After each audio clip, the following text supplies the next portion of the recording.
నమస్తే ఫ్రెండ్స్, నా మాట ఫుడ్ ఛానల్కి స్వాగతం. ఈరోజు వీడియోలో టేస్టీగా ఉండే హెల్తీ బ్రేక్ఫాస్ట్ రెసిపీ గోధుమ రవ్వ ఉప్మా తయారీ విధానం చూద్దాం. గోధుమ రవ్వ ఉప్మా తయారు చేసుకోవడానికి కావలసిన పదార్థాలు చూడండి. గోధుమ రవ్వ, పల్లీలు, నానబెట్టిన శనగపప్పు,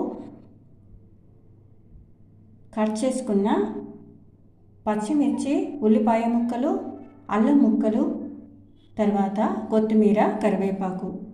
స్టవ్ ఆన్ చేసుకొని స్టవ్ పైన గిన్నె పెట్టిన తర్వాత 1 స్పూన్ నెయ్యి వేసుకోవాలి. తర్వాత 1 కప్పు గోధుమ రవ్వ వేసి వేయించుకోవాలి. ఈ విధంగా కలుపుకుంటూ మాడకుండా వేయించుకోవాలి.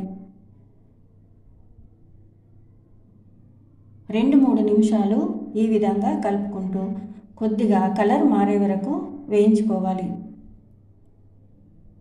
ఈ విధంగా వేయించిన తర్వాత ప్లేట్లోకి తీసుకోవాలి.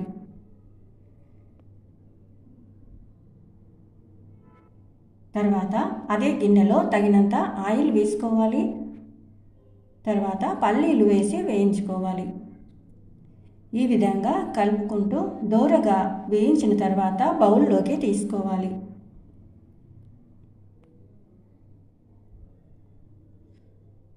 తర్వాత 1/2 స్పూన్ ఆవాలు, 1/2 స్పూన్ జీలకర్ర వేసుకోవాలి.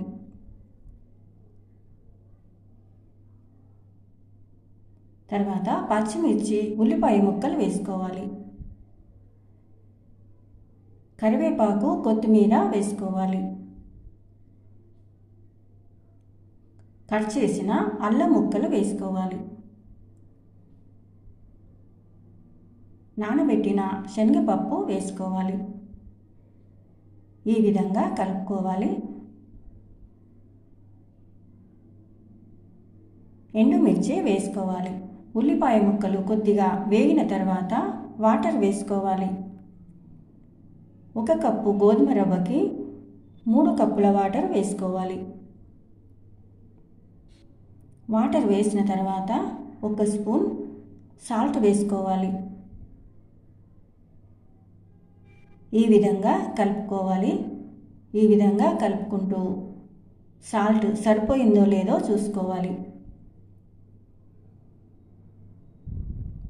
వాటర్ ఈ విధంగా మరుగుతున్నప్పుడు గోధుమ రవ్వ వేసి కలుపుకోవాలి.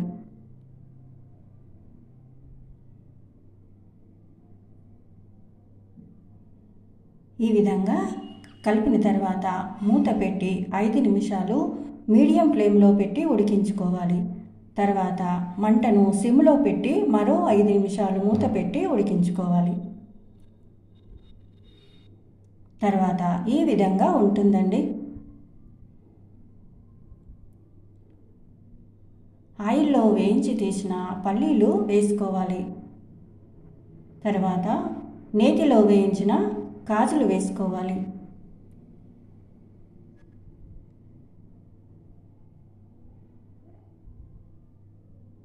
కొత్తిమీర వేసుకోవాలి.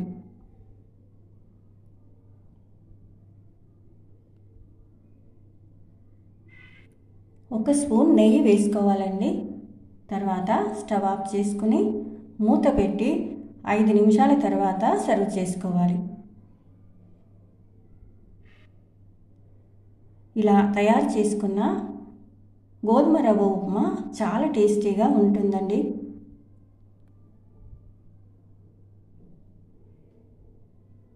ఈ గోధుమ రవ్వ ఉప్మాలోకి ఏ చట్నీ అయినా సర్వ్ చేసుకోవచ్చండి. ఏ చట్నీ లేకున్నా ఈ గోధుమ రవ్వ ఉప్మా చాలా టేస్టీగా ఉంటుందండి. ఇలాగే తిన్నా కూడా చాలా బాగుంటుంది. ఈ వీడియో మీకు నచ్చితే లైక్ చేయండి, షేర్ చేయండి. నా మాట ఫుడ్ ఛానల్ని సబ్స్క్రైబ్ చేసుకోండి. Thank you for watching.